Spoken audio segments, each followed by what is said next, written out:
Beberapa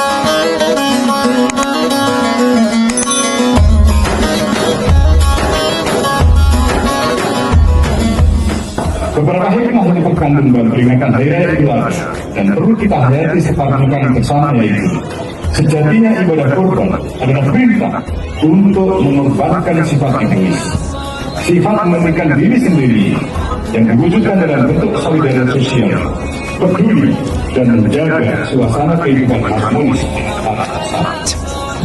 Kemudian makna penting lainnya adalah sebagai manifestasi umat Islam dalam mewujudkan sikap kebersamaan, persatuan dan kesatuan dalam kehidupan berbangsa maupun bermasyarakat.